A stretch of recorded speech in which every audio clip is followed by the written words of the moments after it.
C'est un sujet que vous avez partagé, je pense. On va parler un peu, pas vraiment là-dessus, mais on va laisser le Seigneur nous conduire un peu par rapport à la contraception, toutes ces choses-là que vous avez évoquées. Et il y a un point, bon, elle m'a parlé de ça rapidement, et il y a un point sur lequel justement on va revenir selon la parole de Dieu pour entrer un peu en profondeur. Amen. Alors, donc on peut dire par exemple, on peut constater, lorsque quelqu'un est malade, un chrétien, voilà, lorsque un chrétien est malade, physiquement, je ne parle pas spirituellement, lorsque un chrétien est malade physiquement, vous suivez, c'est bon? Oui. Ok. Lorsque un chrétien est malade physiquement, normalement, la démarche qu'il doit avoir, c'est quoi? Prenons Marc 16, verset 17. Marc 16, verset 17.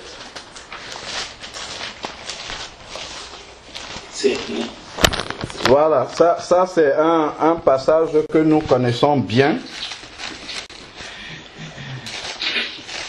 Marc 16, verset 17 dit: voici les signes qui accompagneront ceux qui auront cru. En mon nom, ils chasseront des démons.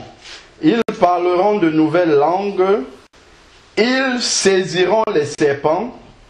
S'ils boivent un breuvage mortel, il ne leur fera point de mal. Ils imposeront les mains aux malades et ils seront guéris. Amen. Je vais encore lire Jacques 5, verset 14. Jacques, c'est à côté d'Apocalypse. Jacques 5, verset 14 dit: quelqu'un parmi vous est-il malade?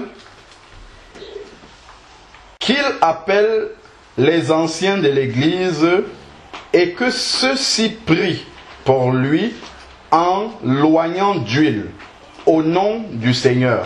La prière de la foi sauvera le malade et le Seigneur le relèvera. Et s'il a commis des péchés, il lui sera pardonné. Amen. Donc, ça veut dire que en tant qu'un chrétien, lorsque je suis malade, en regardant ces versets, ces deux passages que nous venons de lire, je dois prier ou aller solliciter la prière des frères. Et normalement, je dois avoir la foi que je suis guéri. Au nom de Jésus. Amen. Puisque Ésaïe 53 nous dit, on peut aussi citer ce passage-là, Ésaïe 53, c'est dans ces meurtrissures, c'est par ces meurtrissures. Attends, on va lire exactement ce que dit Ésaïe 53. Ésaïe 53, alors si quelqu'un trouve exactement le verset, alors c'est où qui parle de meurtrissure? Voilà, c'est verset 5. Mais il était transpercé à cause de nos crimes, écrasé à cause de nos fautes. Le châtiment qui nous donne la paix est tombé sur lui, et c'est par ces meurtrissures que nous sommes guéris. Donc, déjà à ce stade-là, nous avons déjà la guérison spirituellement au travers des meurtrissures de Jésus. Donc, normalement, si je suis malade, par la prière, je dois obtenir la guérison. C'est ce que la parole de Dieu me dit clairement. Bon, maintenant, si je suis malade et que je vais voir un médecin, est-ce que j'ai enfreint la parole de Dieu? La parole de Dieu n'est pas contre la médecine. Luc était un médecin. Et on ne voit pas Paul lui demander d'arrêter la médecine qu'il faisait. Bon. Donc, si en tant que chrétien, je vais voir un médecin parce que je suis malade, qu'est-ce que ça signifie? Ça signifie simplement que je n'ai pas le degré de foi, le niveau de foi suffisant pour prendre la parole de Dieu telle qu'elle est et la mettre en pratique, l'appliquer. Maintenant, qu'est-ce que Dieu va faire? Dieu ne va pas, dire, bon, celui-là, il n'a pas la foi, et ainsi de suite. Dieu va quand même me guérir par le médecin. C'est-à-dire que, même si le médecin est païen, il va donner la sagesse au médecin pour que le médecin puisse me donner le médicament convenable, tout ça. Bon, ça, c'est physiologique, mais finalement, c'est Jésus même qui va guérir. Comme on dit souvent, les hommes soignent, mais c'est le Seigneur qui guérit. Bon, maintenant, ça déjà, on peut le comprendre. De la même façon, dans un couple chrétien, si maintenant, à un moment donné, vous avez un nombre d'enfants et que vous dites, nous on pense que le nombre d'enfants que nous avons est le nombre que nous pouvons raisonnablement éduquer. Vraiment, parce que avoir un enfant, c'est une responsabilité, pas seulement vis-à-vis de la société, mais devant Dieu aussi. C'est une responsabilité.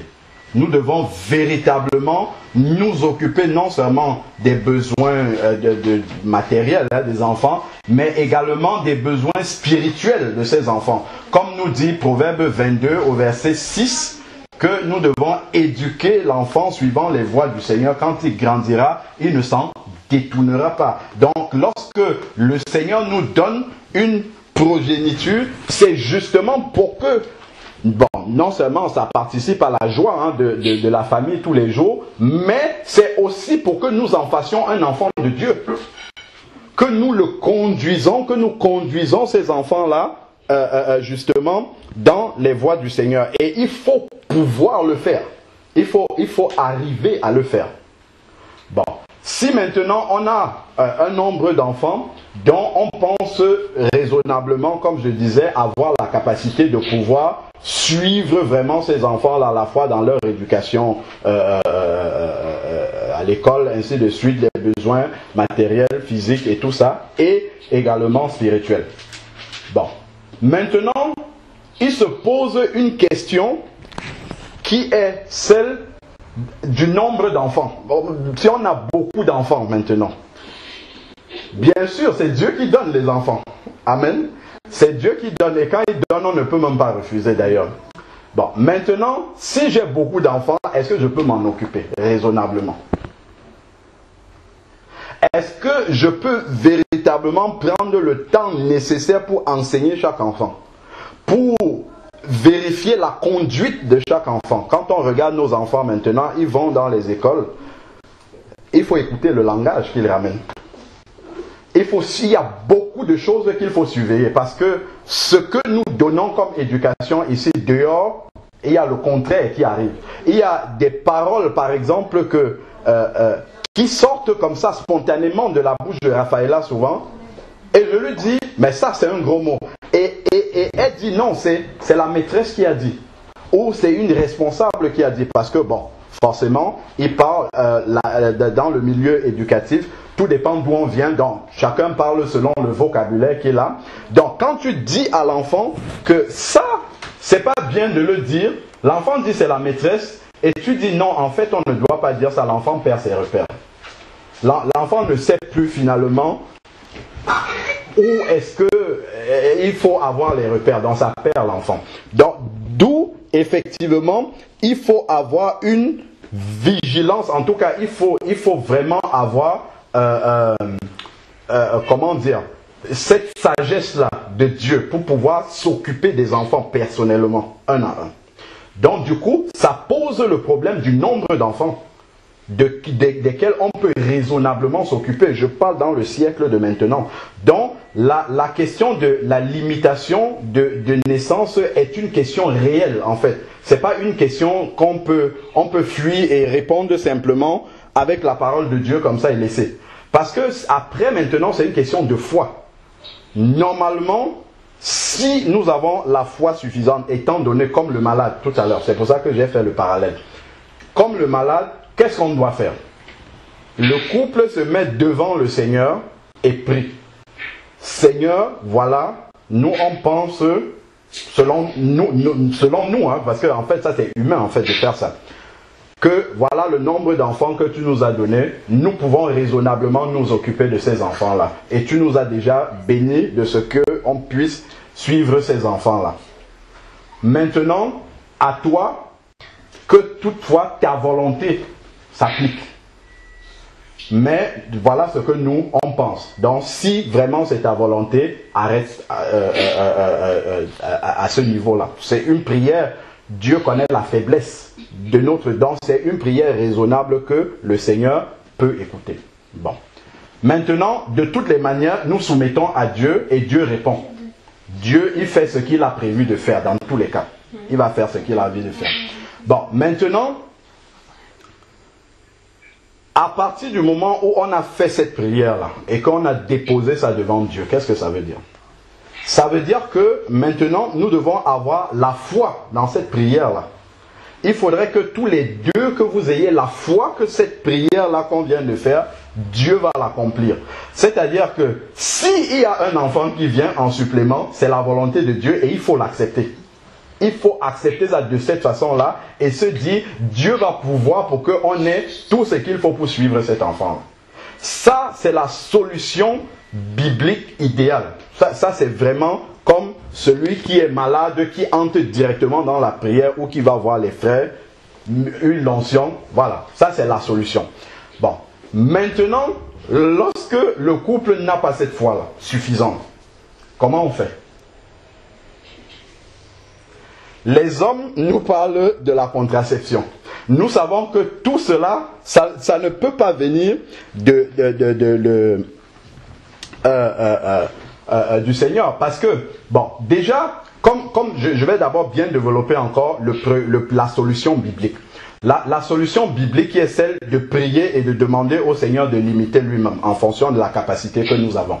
Donc, maintenant, il peut avoir une manière d'appliquer ça. Moi, j'ai un frère qui m'a sorti une parole comme ça une fois.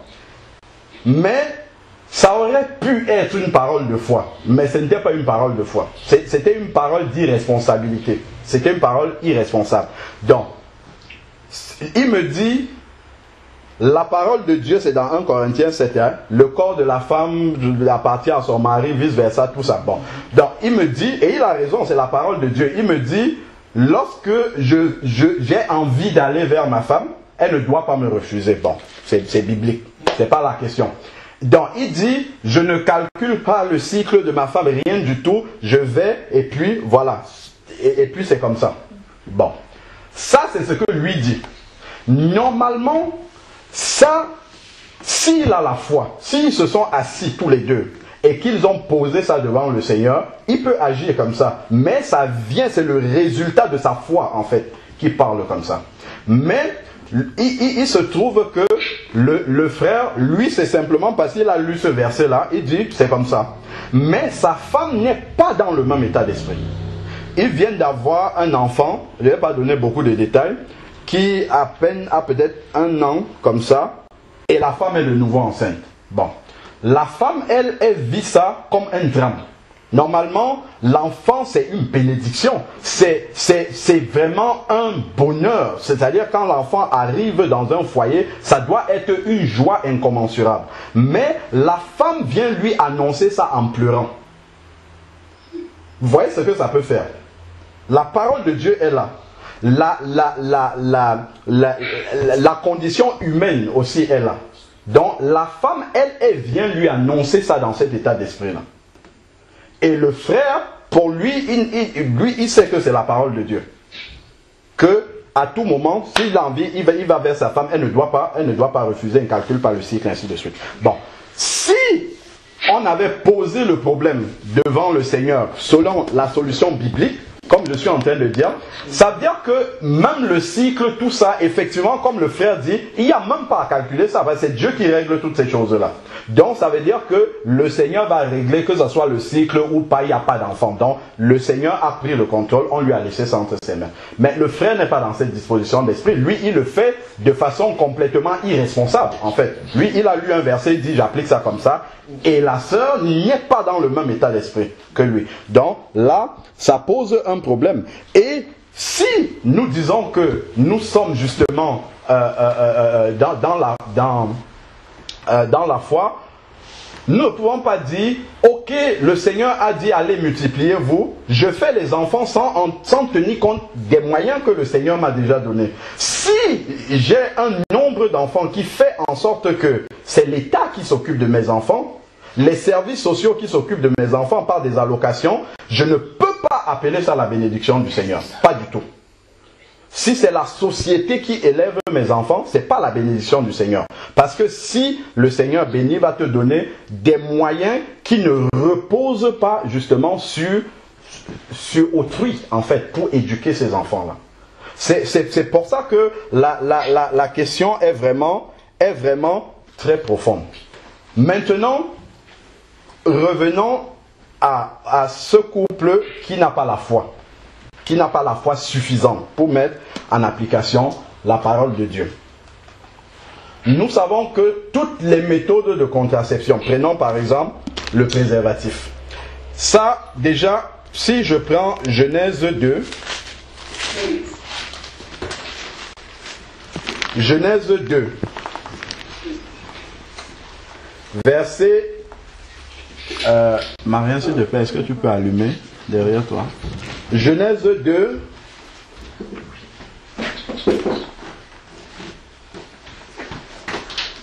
verset 20. L'homme donna des noms à tout le bétail, aux oiseaux du ciel et à tous les animaux des champs. Mais l'homme ne trouva pas l'aide qui lui fut son vis-à-vis. Alors l'Éternel Dieu fit tomber un profond sommeil sur l'homme qui s'endormit. Il prit une côte et referma la chair à la place. Verset 22, l'Éternel Dieu forma une femme de la côte qu'il avait prise à l'homme et l'emmena vers l'homme. Et l'homme dit, cette fois-ci, c'est l'os de mes os, la chair de ma chair. La chair de ma chair. C'est elle qu'on appellera femme, etc. Bon, verset 24. C'est pourquoi l'homme quittera son père et sa mère et s'attachera à sa femme et ils deviendront une seule chair. Donc, comment est-ce qu'on devient une seule chair? Je ne vais pas être trivial, c'est par l'acte sexuel. D'accord? On redevient une seule chair, c'est-à-dire que la côte retourne là où elle était. Donc on devient une seule chair physiquement. Donc le préservatif est là pour vous maintenir toujours deux chairs à part. Bon, donc on comprend bien que ça, c'est quelque chose qui ne peut pas venir de Dieu. Bon, que Dieu ne peut même pas accepter.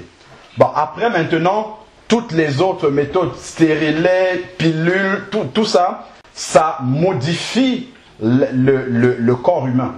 Et forcément, ça, c'est pas quelque chose qui, naturellement, peut être assez. Je parle même pas des IVG. IVG, interruption volontaire de grossesse. Ça, clairement, dans Exode 20, il nous est dit, tu ne tueras pas. Donc, ça, c'est quelque chose... On peut avoir fait ces choses-là dans l'inconscience, mais il faut demander pardon à Dieu parce que quand on ouvre les yeux, on comprend que à partir du moment où il y a une vie, Dieu considère cette vie-là. Donc on ne doit pas prendre cette initiative. Donc toute méthode semblant de contraception qui n'est pas naturelle, déjà on doit mettre ça de côté. Maintenant, et c'est là où on va un peu plus creuser. C'est le cas de Onan. Ce qu'on appelle trivialement, que le monde appelle la méthode du retrait, si je puis m'exprimer comme ça, qui est une méthode de contraception naturelle aussi. Bon, maintenant on peut dire, d'après la parole de Dieu, et on va lire les versets, hein, au nom, allons dans Genèse 38, on va lire cela, parce que ça peut faire très peur aussi, à partir de ce passage-là. Si on ne creuse pas bien pour comprendre ce qu'il y a derrière, on peut vraiment se tromper sur quelque chose là-dedans. Genèse 38, verset 1. En ce temps-là, Judas s'éloigna de ses frères. Il se retira vers un homme d'Adoulam, nommé Hira. Là, Judas vit la fille d'un Cananéen nommé Shoa. Il la prit pour femme et alla vers elle. Amen. Déjà à ce stade-ci, il y a un problème. Et il y a un problème, c'est que Judas est un Israélite. Et nous savons que Dieu défendait aux Israélites d'aller vers les femmes étrangères. Donc Judas déjà ici est coupable de transgression vis-à-vis de la parole de Dieu. Judas est allé vers une femme étrangère. Donc, pour nous chrétiens, qu'est-ce que ça veut dire?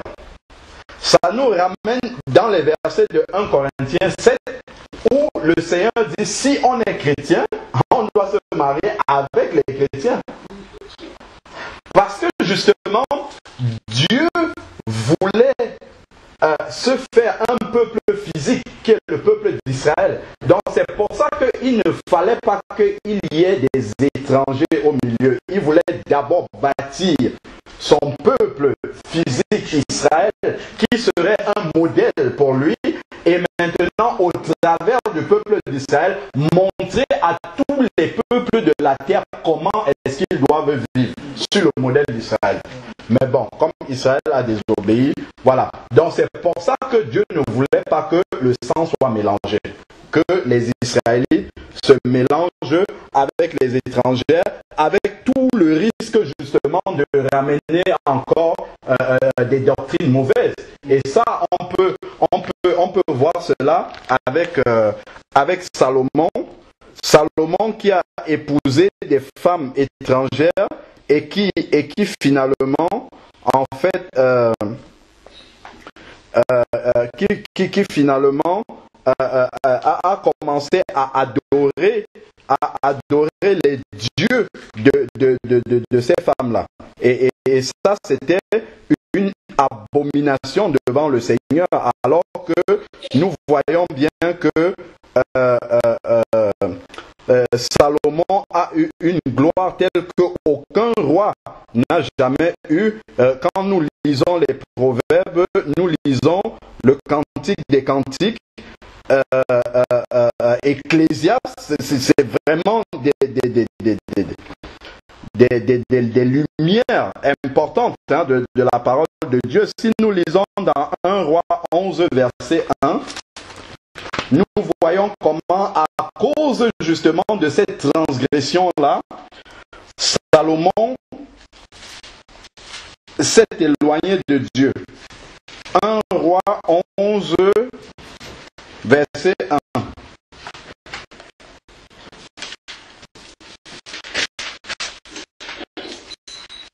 Un roi, chapitre 11, alors,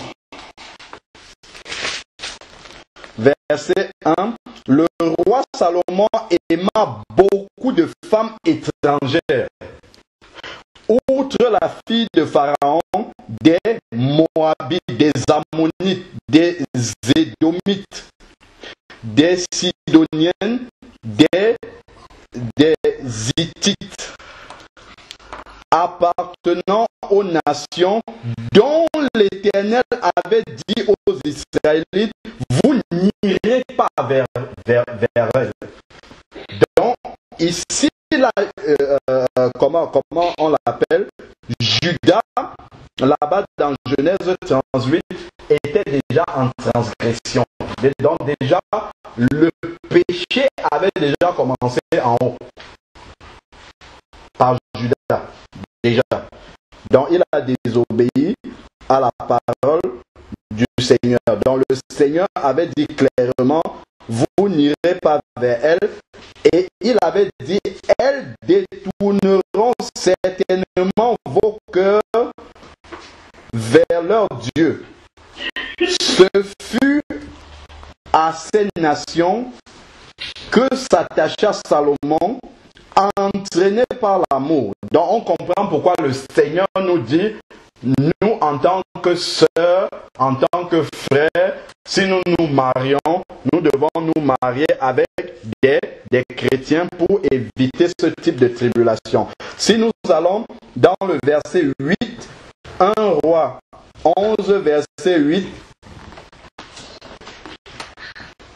d'ailleurs, je crois même à partir du verset 7, hein, alors Salomon bâtit sur la montagne qui est en face de Jérusalem un haut lieu à Kémosh, l'abomination de Moab, et pour Moloch, l'abomination des Ammonites. Il agissait ainsi pour toutes les femmes étrangères qui offraient des parfums et des sacrifices à leur Dieu. Donc on comprend, on revient dans Genèse 38, on comprend déjà que Judas, le fait d'être allé vers une Cananéenne, en fait ça c'était déjà un péché aux yeux de l'Éternel. Bon, le péché est déjà à la source. Prenons maintenant le verset 3. Elle devint enceinte et accoucha d'un fils auquel elle donna le nom de Er. Elle devint encore enceinte et accoucha un fils auquel elle donna le nom de Donan.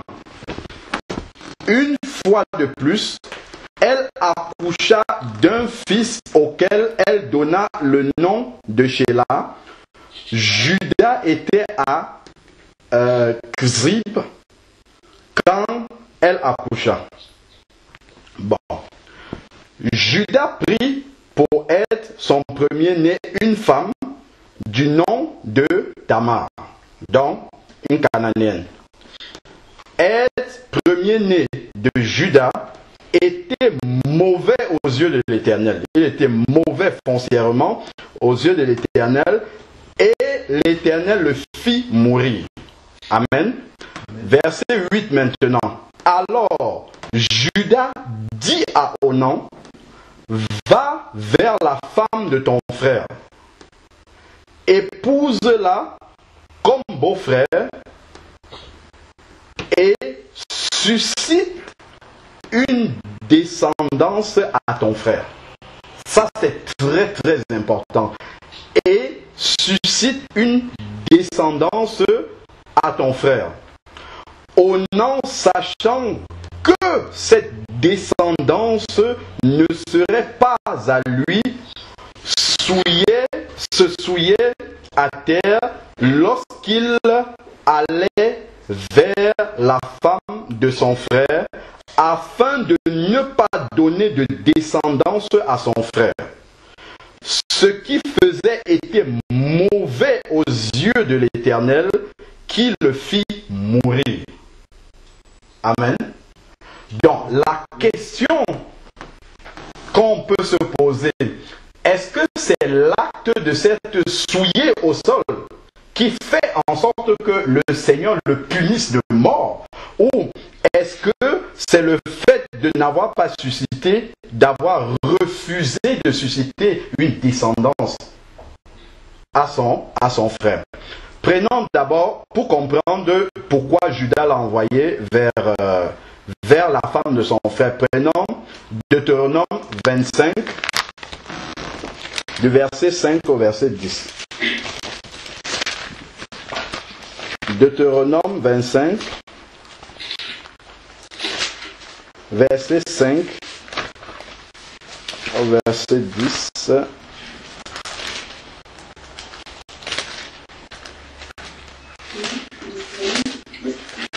Deutéronome 25, verset 5 au verset 10. Lorsque des frères, ça ce sont les lois que le Seigneur avait données aux Israélites, lorsque des frères habiteront ensemble, si l'un d'entre eux meurt sans laisser de fils, la femme du défunt ne se mariera pas en dehors avec un étranger. On revient encore sur cette notion d'étranger là. Elle ne se mariera pas en dehors avec un étranger, mais ici déjà c'est même étranger de la famille du mari en fait. Mais son beau-frère ira vers elle et la prendra pour femme et l'épousera comme beau-frère. Le premier-né qu'elle enfantera portera le nom du défunt, afin que ce nom ne soit pas effacé d'Israël. Voilà pourquoi le Seigneur faisait cela, afin que le nom du frère ne soit pas effacé. Il fallait que son nom perdure dans les générations à venir. Il ne fallait pas qu'on perde ce nom-là. Si cet homme ne veut pas prendre sa belle-sœur montera à la porte vers les anciens et dira: mon beau-frère refuse de relever en Israël le nom de son frère. Il ne veut pas m'épouser comme beau-frère. Les anciens de la ville l'appelleront et lui parleront. S'il persiste et dit: je ne veux pas la prendre, alors sa belle-sœur s'approchera de lui en présence des anciens, lui ôtera ses sandales du pied et lui crachera au visage. Donc elle va l'humilier en fait. Elle fera une déclaration en ces termes: ainsi sera fait à l'homme qui ne veut pas édifier la maison de son frère. Et le nom dont on l'appellera en Israël sera maison du déchaussé. Donc on voit ici, si nous revenons dans Genèse 38, on voit en fait ici que c'était un ordre que le Seigneur avait donné pour le fonctionnement de la société des Israélites. Mais quand le Seigneur disait qu'un péché est puni de mort, c'était écrit. Si on trouve quelqu'un en flagrant d'adultère, ceci est puni de mort. Il sera puni de mort et ainsi de suite. Mais le péché de refuser de donner une descendance à son frère n'était pas puni de mort. Mais le Seigneur a puni au nom de mort.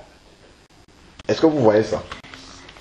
Le Seigneur a frappé au nom et au nom est mort. Maintenant, la question, on va décortiquer le péché d'Onan là. On a bien compris cela. Déjà pour nous, on comprend bien, il s'est souillé. On ne parle pas de masturbation, tout ça. On sait que ça, le Seigneur est totalement contre cela. Et il suffit de lire dans Romains 12, verset 1. Romains 12, verset 1. Donc, si Onan est passé par là, ce que la Bible ne nous dit pas, nous savons clairement que le Seigneur punit cela de mort. En tout cas, condamne, autant pour moi, condamne justement la masturbation. Verset 12, Romains 12, verset 1. Je vous exhorte donc, frères, par les compassions de Dieu, à offrir vos corps comme un sacrifice. Donc les corps doivent être offerts comme un sacrifice saint agréable à Dieu, ce qui serait de votre part un culte raisonnable. Donc, le corps qui est le temple du Saint-Esprit ne doit absolument pas être livré à l'abomination. Bon, revenons dans Genèse 38. Donc, il n'y a absolument pas de doute là-dessus. Si cela vient, si Onan s'est souillé de cette façon-là, c'est clair que c'est condamnable. Maintenant, allons plus en profondeur. On a dit dans Genèse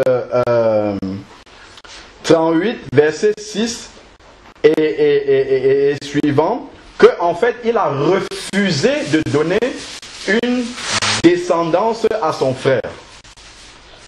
Prenons maintenant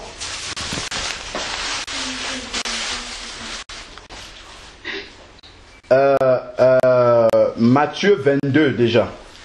Matthieu 22, verset 25. Matthieu 22, verset 25.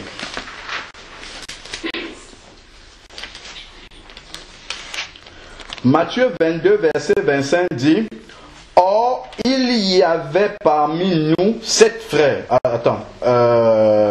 Oui. Bon, on peut faire à partir du verset 24.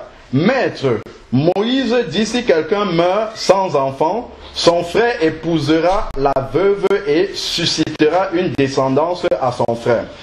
Or, il y avait parmi nous 7 frères. Le premier se maria et mourut. Et comme il n'avait pas d'enfant, il laissa sa femme à son frère. Il en mourut, et il fut de même du deuxième, puis du troisième jusqu'au septième. Alors, après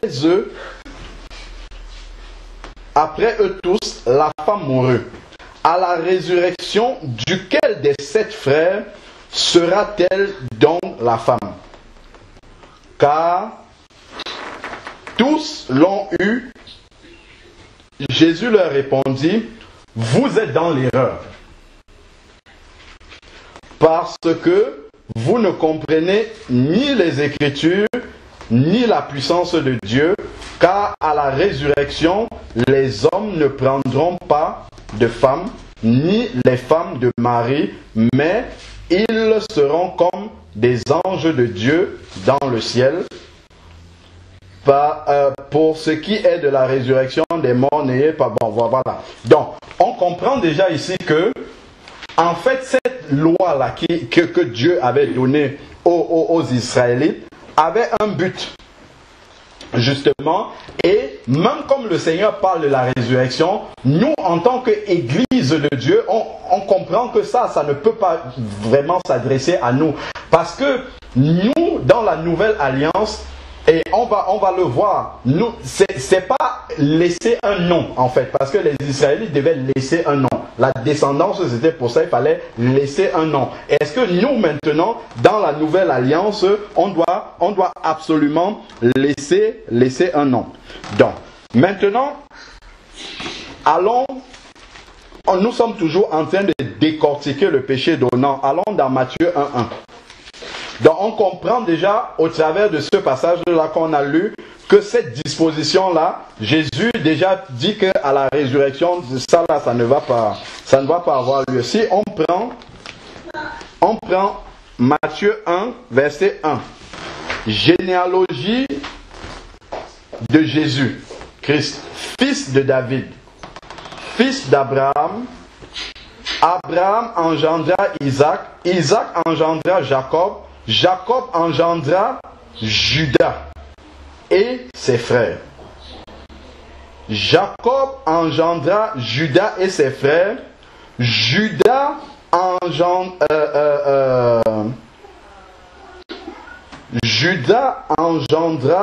de Tamar, Péretz et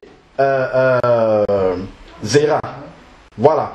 Donc, si nous lisons la suite de Genèse 38, on va voir que finalement, comme Onan avait fait cela et Dieu l'a puni de mort, finalement c'est Judas lui-même qui a eu des enfants avec Tamar. Mais on comprend ici que dans la généalogie de Jésus, Judas, non seulement est cité, et on peut le voir encore hein, là, Judas est cité, donc Judas est un ancêtre du Messie. Tamar aussi est cité. Ça, c'est très important, ça. C'est-à-dire que, en fait, le Messie devait arriver par Onan. C'est pour ça que Dieu l'a puni de mort, en fait. Parce que Onan il s'est mis, en fait, comme entrave dans le plan de Dieu de faire venir le Messie. Ici. C'est de la descendance, puisque le premier frère était mort. Donc, comme Dieu avait décidé souverainement de susciter le Messie à partir de Judas. Donc, comme Er n'avait pas eu d'enfant, donc nécessairement, le Messie devait arriver par Onan. Et Onan, dans Genèse 38, n'a pas voulu susciter de descendants parce qu'il savait que le premier fils qu'il aurait eu avec Tamar ne serait pas son fils à lui, ne porterait pas son nom à lui, mais porterait le nom de son frère. Et il ne voulait pas donner une descendance à son frère. Et donc, ça, il le faisait dans l'ignorance que, en fait, dans le plan de Dieu, le Messie devait arriver par ce chemin-là. C'est pour cela que Dieu l'a puni de mort. Voilà, c'est ça véritablement qui est à comprendre dans ce passage-là. Et on peut passer à côté et penser que c'est simplement parce qu'il s'est souillé que Dieu l'a puni de mort. Mais il y a quelque chose de beaucoup plus profond que cela dans le geste justement de Onan. Et quand on passe à côté, justement, on ne comprend pas. C'est pour ça que quand on lisait dans Deutéronome 25 là-bas, on lisait bien que le Seigneur ne punissait pas celui qui refusait de prendre sa belle-sœur. Bon, il était humilié, mais il ne le punissait pas de mort. Mais pour Onan, le Seigneur l'a littéralement puni de mort. Bon, maintenant, il y a quelque chose qui est intéressant dans Matthieu 1 là toujours. Il y a quelque chose qui est très intéressant qu'on peut voir aussi là-dedans. Dans la généalogie de Jésus, si on continue à lire, donc verset 3, Judas engendra de Tamar, Péretz et Zéra. Péretz engendra Étrom, Étrom engendra Aram, Aram engendra Aminadab, Aminadab engendra Nakon, Nakon engendra Salma, Salma engendra Boaz de Rahab. Il y a Rahab ici là de Jéricho, celle qui avait gardé les deux espions. Donc Rahab ici là c'est une prostituée d'abord et ensuite c'est une étrangère. Donc elle n'a pas le sang des Israélites. Tamar aussi n'a pas le sang des Israélites et elle est dans la généalogie de Jésus. Continuons. Alors, ensuite, Boaz engendra Obed de Ruth. Ruth qui était aussi une étrangère, une Moabite.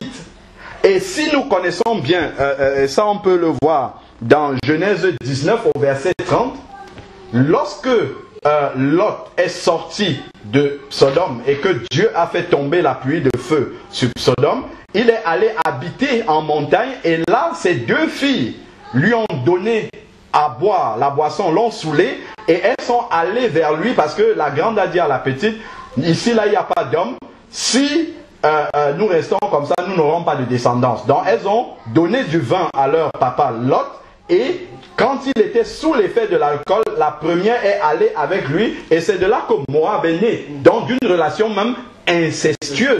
Et nous voyons que Ruth est une Moabite, donc descend d'une relation incestueuse. Et ça quand même, ça nous donne des indications sur le ministère même de Jésus.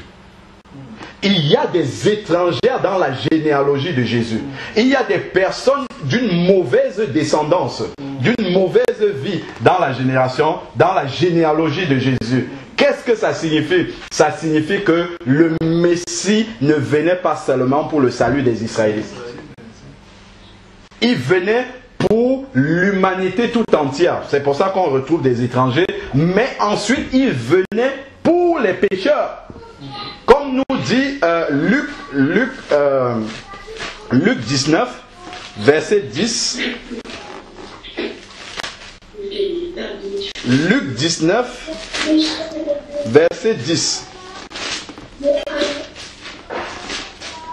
Luc 19, verset 10 dit: car le Fils de l'homme est venu chercher et sauver ceux qui étaient perdus. Tous ceux qui étaient sauvés, qui étaient perdus, sans aucune exception, sans aucune différence. Et d'ailleurs, on peut le voir aussi dans Apocalypse 5, Apocalypse 5, verset 9.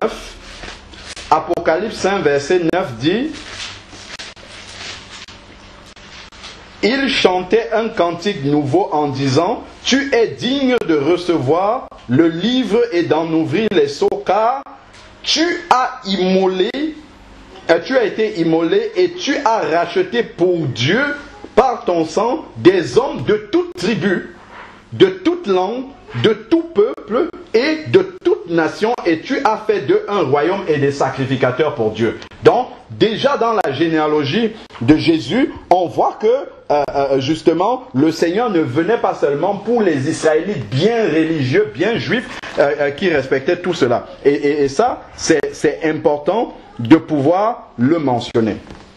Donc, maintenant, le but du mariage pour les Israélites, dans l'alliance avec les Israélites, le but du mariage, c'était justement de susciter une descendance. Parce que Dieu avait fait une promesse à Abraham. Lisons-la dans Genèse 13, verset 16. Genèse 13, verset 16.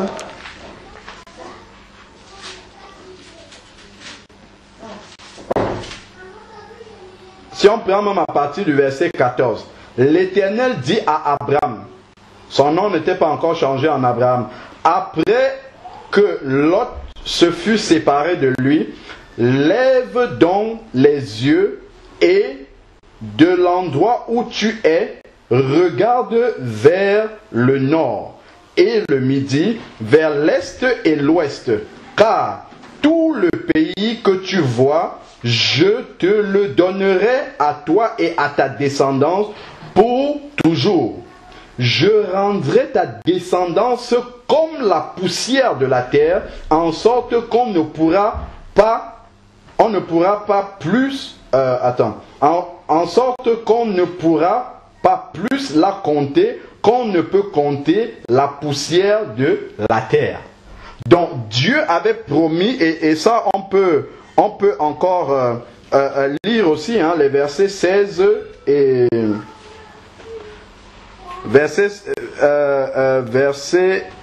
si on prend même Genèse 26, verset 4, il répète encore, le Seigneur reprend la même chose. Genèse 26, verset 4. Je multiplierai ta descendance comme les étoiles du ciel. Je donnerai à ta descendance toutes les terres.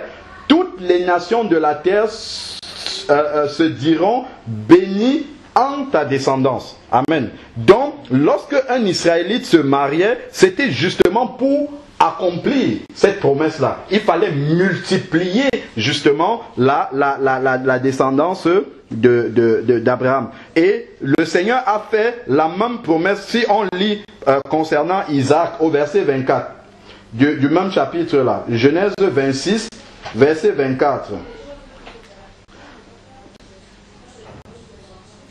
Il s'agit d'Isaac ici. L'Éternel lui apparut cette nuit et dit: je suis le Dieu d'Abraham, ton père. Donc il parle à Isaac ici. Sois sans crainte, car moi je suis avec toi. Je te bénirai et je multiplierai ta descendance à cause de mon serviteur Abraham. Et ensuite Isaac a bâti un autel, comme nous pouvons... Isaac bâtit un autel et invoqua le nom de l'Éternel. Il y dressa sa tente et ses serviteurs y creusaient un puits. Donc, la même chose à Jacob. Si nous prenons Genèse 28, verset 14, il a dit la même chose à Jacob. Verset 14. Amen. Nous étions en train de lire la même promesse que le Seigneur a donnée à Jacob. C'est dans Genèse 28, verset 14.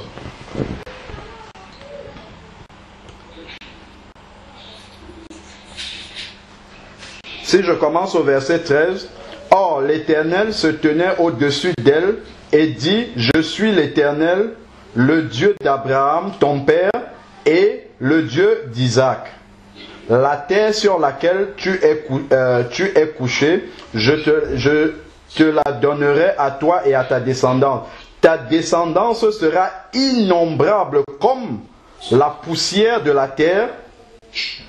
Tu t'étendras à l'ouest et à l'est, au nord et au sud. Toutes les familles de la terre seront bénies en toi et en ta descendance. » Donc quand un Israélite se mariait, c'était justement pour accomplir ces paroles-là que le Seigneur avait données. C'était pour multiplier justement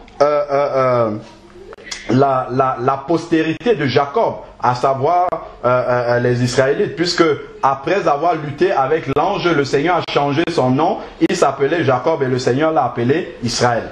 Donc c'était pour accomplir ces versets-ci. Maintenant, nous, dans la nouvelle alliance, donc déjà si nous regardons tout au long de l'Ancien Testament, on voit que la place des généalogies est très importante. La parole de Dieu nous cite toujours des généalogies. Si nous regardons dans Genèse 5, vous allez voir la généalogie d'Adam. On nous a bien cité ça en détail. Voici le livre de la postérité d'Adam. Le jour où Dieu créa Adam, il le fit à la ressemblance de Dieu, etc. Adam, âgé de 130 ans, engendra un fils à sa ressemblance. Selon son image, il lui donna le nom de Seth, et ainsi de suite. Si vous lisez tous au moins jusqu'au verset 26, on nous parle de la généalogie d'Adam. Après, nous pouvons voir aussi, si nous prenons Genèse 10, de 1 à 4, c'est la généalogie de Noé. Si nous prenons Genèse 11, verset 10, c'est la généalogie de Sem. De Terah aussi, là, dans Genèse 11, verset 27. Abraham même, si nous prenons Genèse 25, du verset 1 au verset 4, on nous parle de cela. La généalogie d'Ismaël, je ne lis pas. C'est Genèse 25, verset 12. Ésaü, Genèse 36, verset 1 et suivant, jusqu'au verset 9. Lévi, Exode 6, verset 16, ainsi de suite. Donc, l'Ancien Testament nous parle beaucoup de généalogie, parce que justement, il y avait ce besoin-là pour que la parole de Dieu soit accomplie, d'assurer la descendance. Donc le mariage, c'était vraiment pour multiplier, justement, assurer une postérité, assurer justement des générations après. Dans le Nouveau Testament, il y a quelque chose que nous remarquons, c'est que la notion de généalogie, on ne la voit plus beaucoup présente. À part la généalogie de Jésus, qui nous montre d'où remontait le Messie, on n'a plus de généalogie. On ne nous dit pas d'où vient Pierre, on ne nous dit pas d'où vient, ainsi de suite. Donc, le Nouveau Testament nous parle juste de la généalogie de Jésus. Donc, lorsque on lit dans 1 Corinthiens 7, justement, on nous montre, la parole de Dieu nous montre bien que le but maintenant du mariage dans la nouvelle alliance, ce n'est pas d'assurer une descendance, mais c'est de manifester la relation entre Christ et l'Église. Ça, c'est ce qui est le plus important. Ce n'est pas assurer une descendance physique. Parce que Dieu avait dit à Adam, attends, j'avais noté le passage, c'est dans Genèse 1.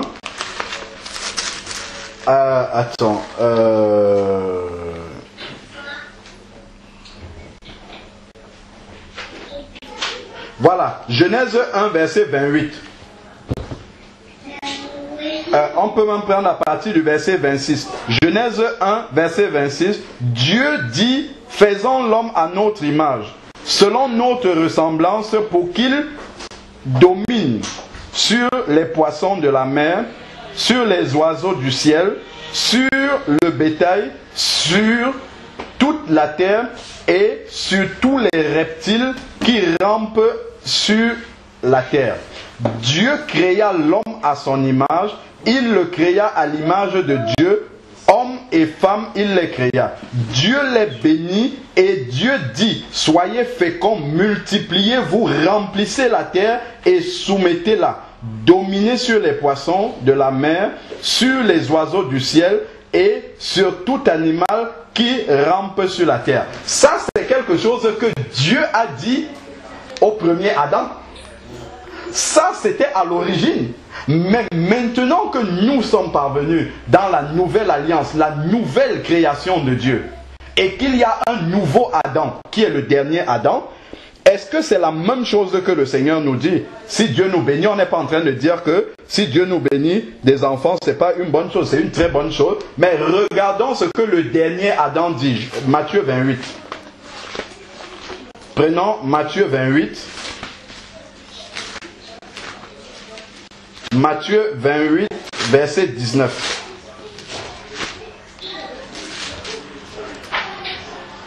Allez et faites de toutes les nations des disciples. Baptisez-les au nom du Père, du Fils et du Saint-Esprit et enseignez-leur à garder tout ce que je vous ai prescrit. Voici, je suis avec vous tous les jours jusqu'à la fin du monde. Si nous prenons le livre de Jean, ça c'est ce que le dernier Adam, à savoir Jésus, comme nous dit 1 Corinthiens 15 au verset 45, voilà ce qu'il dit. Il ne dit pas allez et multipliez-vous, mais il dit allez et faites des disciples. Voilà l'ordre pour la nouvelle alliance.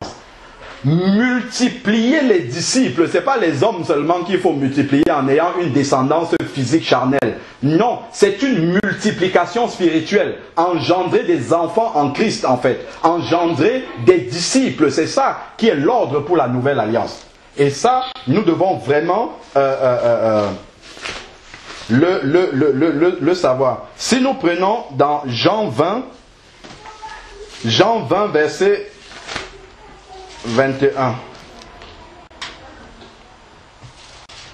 Jean 20, verset 21, c'est quand Jésus est venu trouver les disciples après la résurrection.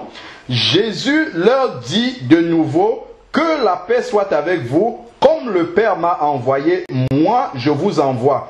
Après ces paroles, il souffla sur eux et il dit, recevez le Saint-Esprit. Donc Jésus envoie, il envoie dans quel but? Pour aller faire des disciples, pour aller se reproduire en fait spirituellement, se multiplier. Comme nous sommes des disciples, nous devons engendrer également des disciples. C'est ça que nous devons faire. C'est ce à quoi, dans la nouvelle alliance, le Seigneur nous appelle. Acte 1:8. Vous recevrez une puissance, celle du Saint-Esprit, et vous serez mes témoins. C'est-à-dire, vous allez répandre ce message afin de faire des disciples. Et on a lu tout à l'heure, c'est pour ça que j'attirais notre attention sur la fin de 1 Pierre 5. Je disais, Marc, c'est qui? C'est le fils physique de Pierre? Pas du tout.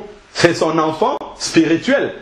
Et si nous lisons tout au long du Nouveau Testament, on ne nous parle pas des enfants selon la chair, des apôtres, ou même des serviteurs de Dieu qui sont là. Mais on nous parle de leurs enfants spirituels, de ceux qu'ils ont engendrés dans la foi. Donc ça, c'est vraiment important de comprendre comment est-ce que dans la nouvelle alliance, cela se traduit. C'est dans l'Ancien Testament, c'était vraiment faire des enfants physiquement. Dans la nouvelle alliance, là où Dieu met l'accent, c'est d'engendrer des enfants spirituels. Ça, c'est très important. C'est beaucoup plus important que d'engendrer des enfants dans la chair. Ça, c'est capital, ça, à comprendre de cette transition-là entre l'ancienne et la nouvelle alliance. Et comment est-ce qu'on continue quand même dans la nouvelle alliance en faisant des disciples à toujours marcher dans cette parole-là où le Seigneur a dit à Abraham, je multiplierai ta postérité comme les étoiles de la terre. Nous continuons en faisant des disciples à accomplir quand même cette parole-là. Les Israélites, eux, ils le faisaient selon la chair. Ils voulaient avoir des enfants physiques, multiplier, avoir beaucoup d'enfants pour assurer cette parole-là du Seigneur où il a dit qu'il multiplierait la descendance d'Abraham. Nous aussi, nous continuons dans la nouvelle alliance à marcher selon cette parole, mais ce n'est plus de la même façon. Ce n'est plus de la même façon. Nous continuons à engendrer des enfants à Abraham, mais d'une autre façon. Pourquoi? Romains 4, versets 11 à 12. Romains 4, versets 11 à 12. Il est dit, et il reçut le signe de la circoncision comme sceau de la justice qu'il avait obtenu par la foi. Ça, il parle d'Abraham ici. Quand il était incirconcis, il est ainsi le père de tous ceux qui croient. Abraham est le père de tous ceux qui croient, bien qu'incirconcis, pour que la justice leur soit comptée. Et il est aussi le père des circoncis qui non pas seulement la circoncision, mais encore qui marche sur les traces de la foi de notre père Abraham quand il était incirconcis. Donc aujourd'hui, lorsque nous engendrons un disciple, lorsque nous faisons un enfant spirituel, il a la foi, parce que pour devenir enfant de Dieu, il faut avoir la foi. Donc il devient un enfant d'Abraham. Et comme il est un enfant d'Abraham, ça continue à multiplier la postérité d'Abraham, comme le Seigneur a dit. Donc les Israélites, eux, ils l'ont fait dans la chair, et nous, on le fait dans le domaine spirituel, en fait. C'est comme ça qu'il faut comprendre. Il vaut mieux faire beaucoup de disciples sur la terre, plutôt que d'engendrer beaucoup d'enfants, selon la chair, mais qui ne sont pas des enfants de Dieu. Hein? Ça c'est vraiment ce qu'il faut comprendre. L'enfant, c'est la bénédiction de Dieu, mais notre rôle, c'est d'en faire un enfant de Dieu. L'enfant physique, il doit devenir un enfant de Dieu pour que justement cela soit selon le plan de Dieu. Autrement, l'enfant n'aura participé qu'à la satisfaction de la chair, en fait, dans la famille.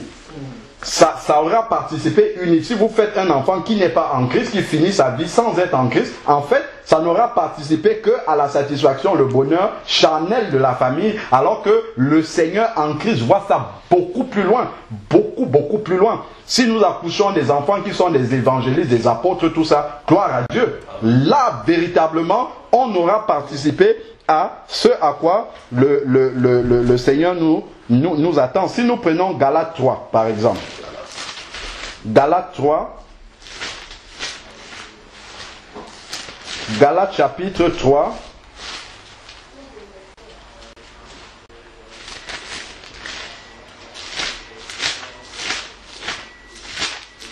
Versets 6 à 7. Galates 3, versets 6 à 7. Ainsi, Abraham crut Dieu, et cela lui fut compté comme justice. Reconnaissez le don, ceux qui ont la foi sont fils d'Abraham. Ceux qui ont la foi sont fils d'Abraham. Donc, lorsque nous engendrons des disciples, cela en fait des enfants d'Abraham, et nous continuons ainsi, comme on le disait, à multiplier la postérité d'Abraham. On a lu tout à l'heure dans Matthieu 12, du verset 46 au verset 50. Je nous épargne la lecture. C'est lorsque on est venu montrer justement à Jésus, on est venu annoncer à Jésus que sa mère et ses frères sont là. Qu'est-ce qu'il a dit? Il a dit, c'est ceux qui font la volonté de mon Père qui sont ma mère, mes frères, et ainsi de suite. Donc on comprend c'est quoi les enfants selon le Seigneur. Ce ne sont pas les enfants selon la chair, mais ce sont les enfants selon l'esprit. Donc une fois que le Seigneur nous donne des enfants selon la chair, nous avons le devoir justement de conduire ces enfants-là au Seigneur pour qu'ils deviennent des enfants de Dieu. Et là, véritablement, nous aurons accompli le but pour lequel le Seigneur nous donne des enfants. Imaginez l'apôtre Paul. Si l'apôtre Paul avait 10 enfants dont il devait s'occuper, est-ce que il aurait eu toute cette disponibilité-là de se déplacer pour aller annoncer la parole de Dieu partout, afin que nous ayons toute cette parole-là? Ça, c'est pas gagné, hein. C'est pas sûr, parce que quand nous avons des enfants, nous avons une responsabilité devant Dieu d'assumer, justement, de conduire ces enfants-là au Seigneur. Ça, c'est quelque chose de capital. C'est pour ça que ce sujet de la limitation de naissance, c'est pas quelque chose de très léger comme ça, mais c'est vraiment quelque chose qu'il faut apporter devant le Seigneur et demander au Seigneur véritablement que sa volonté puisse s'accomplir. Donc, maintenant, il y a souvent dans le Seigneur des sœurs, c'est souvent des sœurs, bon, des frères aussi, ça peut arriver. Ah, Seigneur, je n'ai pas d'enfant, je suis stérile. Tu ne m'as pas donné d'enfant et ça devient un drame. Oui, sur le plan de la chair, c'est un drame. Mais il n'y a pas de stérile dans la nouvelle alliance. Puisque tout le monde peut engendrer des enfants spirituels. Et c'est ceux-là qui sont tes véritables enfants. Devant Dieu, ce sont ceux-là qui sont tes véritables enfants. Donc on ne doit plus s'apitoyer sur soi-même et dire: ah, Seigneur, tu ne m'as pas donné d'enfant. Seigneur, moi je suis stérile. Non, tu commences à parler du Seigneur. Amène des âmes au Seigneur. Voilà tes enfants devant Dieu. Voilà tes enfants. Ça, c'est la réalité même de la nouvelle alliance. Et c'est là-dessus, véritablement, qu'on doit se focaliser, se porter. C'est dessus, justement. Donc ça ressente véritablement, parce que quand il dit là-bas allez et multipliez-vous, c'est à Adam qu'il a dit ça. Maintenant dans la nouvelle alliance, c'est allez et faites des disciples. C'est la suite de ça. Allez, faites des disciples. Ils ne doivent pas seulement être des enfants selon la chair. Non, ils doivent être des disciples de Jésus. Pour que justement, ça soit la descendante, la postérité d'Abraham qu'on continue à assumer. Ça, c'est vraiment important, capital, de pouvoir remettre justement l'accent à ce niveau-là plutôt. C'est véritablement là-dessus qu'on doit pouvoir comprendre les choses spirituellement. Voilà. Amen. Que le nom du Seigneur soit béni. Seigneur Dieu Tout-Puissant, Père, nous voulons te rendre grâce encore, Seigneur Dieu, pour la profondeur, Seigneur Dieu, de ta parole. Merci, Seigneur Dieu, parce que tu nous éclaires chaque jour, Seigneur Père, et tu ne veux pas que nous restions, Seigneur, encore dans l'ignorance ou simplement, Seigneur, au pied de la lettre, mais tu veux nous révéler encore ta parole et ta volonté selon ton esprit, afin que, Seigneur Dieu, que nous ne nous trompons pas de cible, mais que nous puissions marcher, Seigneur Dieu, vraiment dans ton plan, dans les objectifs que toi-même tu as fixés au travers de cette parole. Mais nous avons tant besoin du Saint-Esprit, nous sommes totalement dépendants du Saint-Esprit, afin qu'il puisse nous révéler clairement cette parole-là, Seigneur Dieu, afin que nous puissions marcher dans elle, Seigneur Dieu Tout-Puissant, et accomplir, Seigneur Dieu, les desseins auxquels tu nous appelles, Seigneur Père. Que ton nom soit béni. Continue à nous révéler cette parole. Là où la chair est faible, Seigneur, aide-nous encore, Seigneur Dieu, à pouvoir marcher d'une façon qui te soit totalement agréable. Merci parce que tu continues encore à enseigner ces choses-là, Seigneur Dieu, par ton esprit qui vit en chacun d'entre nous, Seigneur. Que ton nom soit béni encore, que ton nom soit élevé, que ton nom soit exalté, Seigneur Dieu, que ton nom soit magnifié encore, Seigneur Dieu, dans tout instant de notre vie, au nom de Jésus-Christ. Amen. Amen. Il faut déjà connaître la personne de Jésus-Christ. Maintenant, qui est Jésus-Christ ?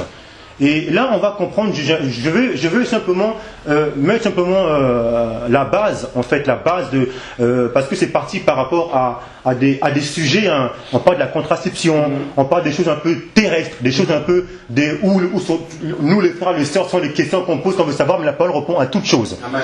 Et là, on a besoin que notre foi soit bâtie, en fait, à la parole de Dieu, à Jésus-Christ dans toute sa plénitude. Amen. On a parlé tout à l'heure de la révélation que Pierre a eue.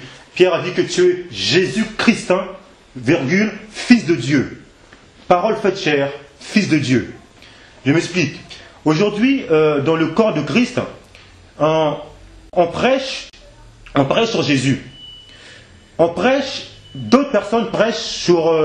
bien sûr, la foi est basée sur cette base, la parole de Dieu.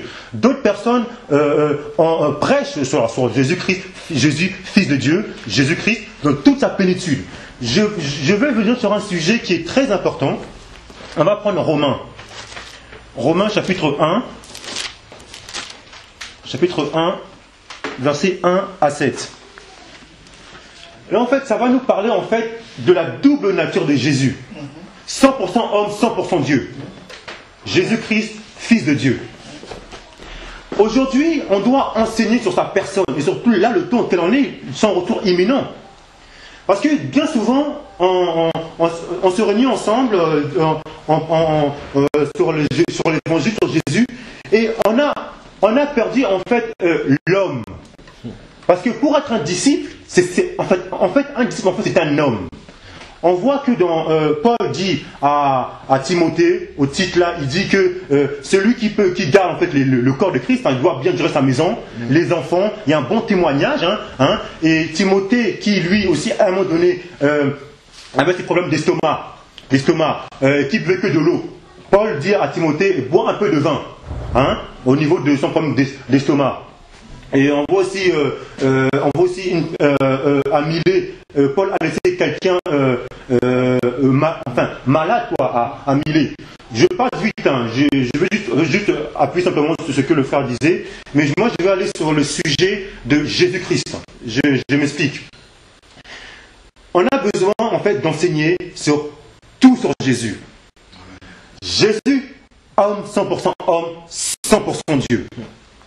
Cette chair qui est là, elle est destinée à la mort.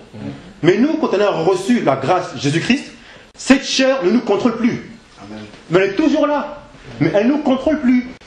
Le païen, la chair contrôle le païen.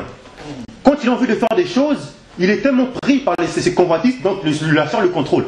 Mais nous, la grâce qu'on a reçue dans le cœur, c'est que cette chair n'a plus le contrôle sur nous. Voilà pourquoi on a la foi en Christ, en Jésus-Christ. Mais cette chair est toujours là. Au millénium, les 1000 ans, cette chair, elle sera là. Satan sera lié 1000 ans. Il n'y aura plus de péché.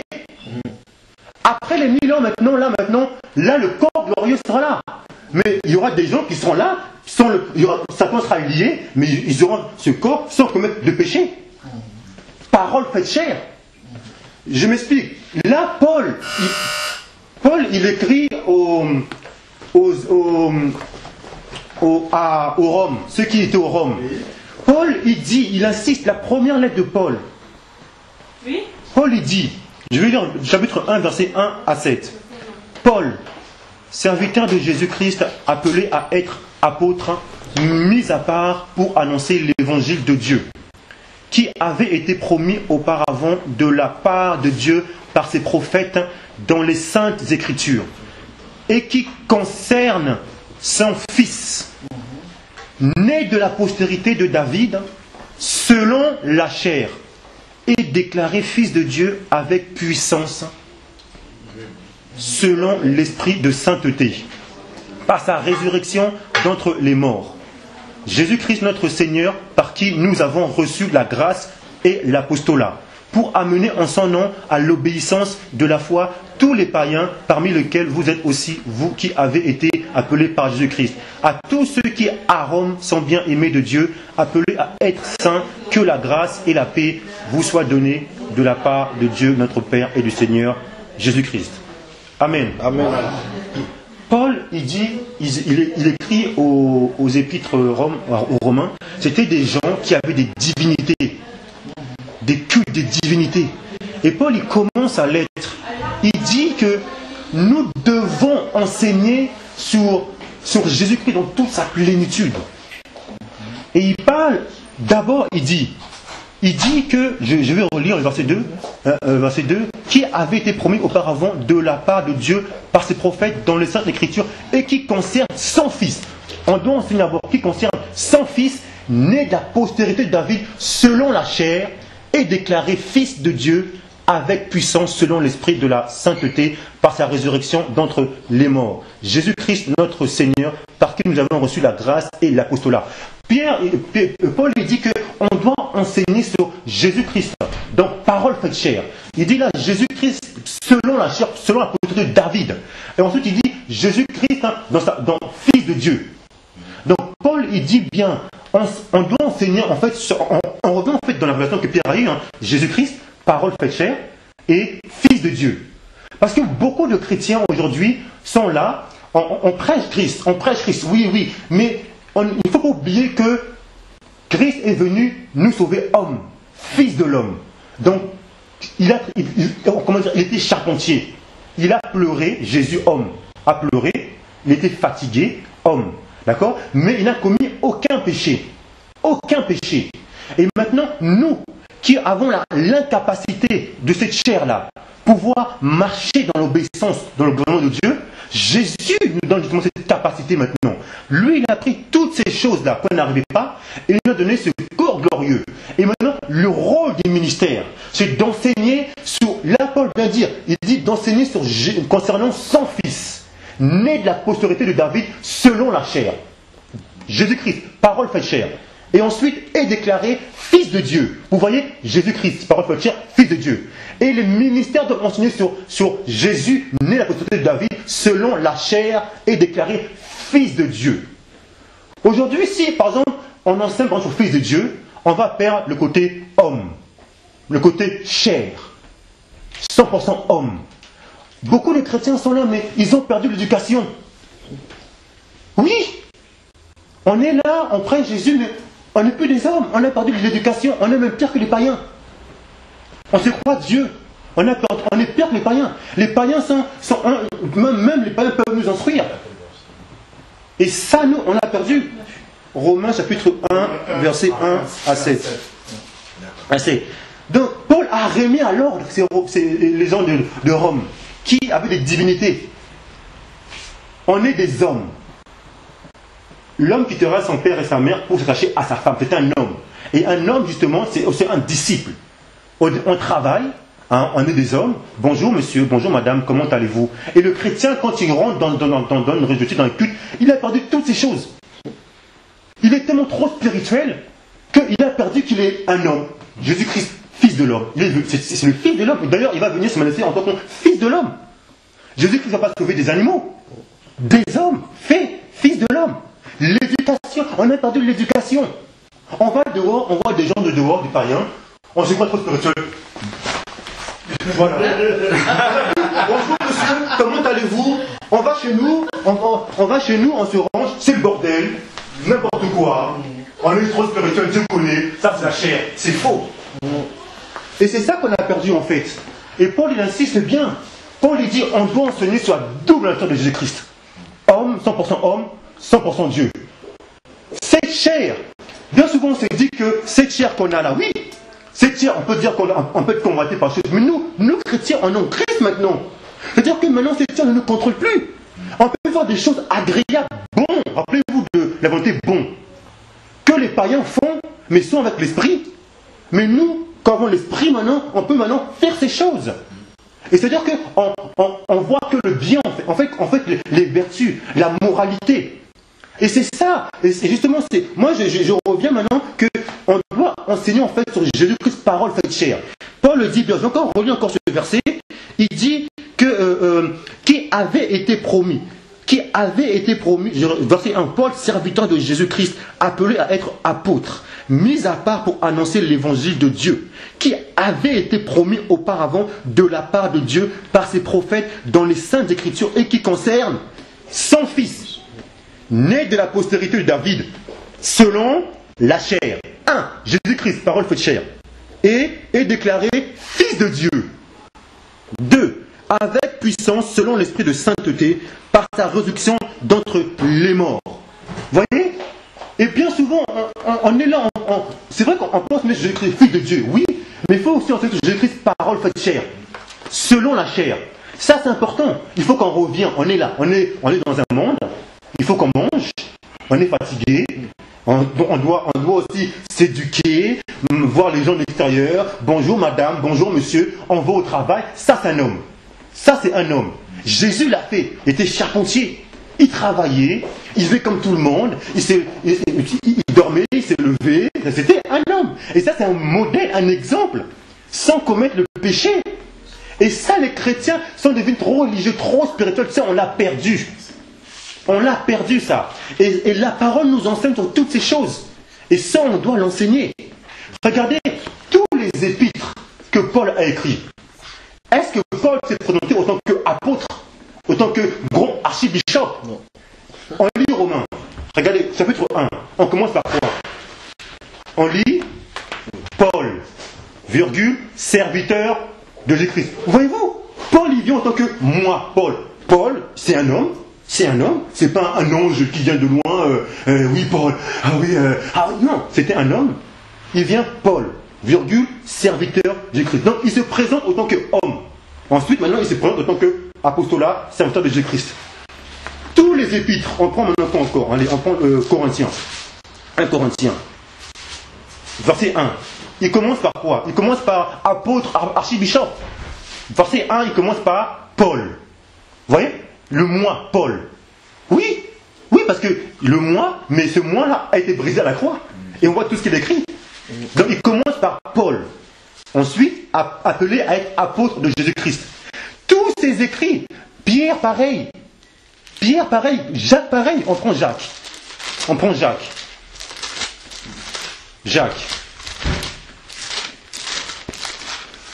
Alors, on va prendre Jacques. Juste pour montrer un exemple.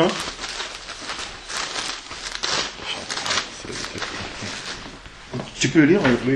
Oui. Jacques, serviteur de Dieu. Voilà, il commence par Jacques. Amen. Vous voyez? Jacques, un homme, l'homme Jacques. Ensuite, serviteur de Dieu. On prend Pierre. Un Pierre. Verset 1. Pierre, apôtre de Jésus-Christ. Il commence par Pierre, apôtre de Jésus-Christ. Voyez-vous, nous, quand on a connu, nous on vient, on est reçu l'Esprit de Dieu. On a perdu le côté un peu moralité, les choses de l'homme, quoi, fils de l'homme. On est aussi des fils et des filles. Et ça, on l'a perdu. On a besoin d'enseigner ça. Cette chair, maintenant, elle est soumise à la parole de Dieu. Maintenant, cette chair est soumise, donc maintenant, on me fait la piété.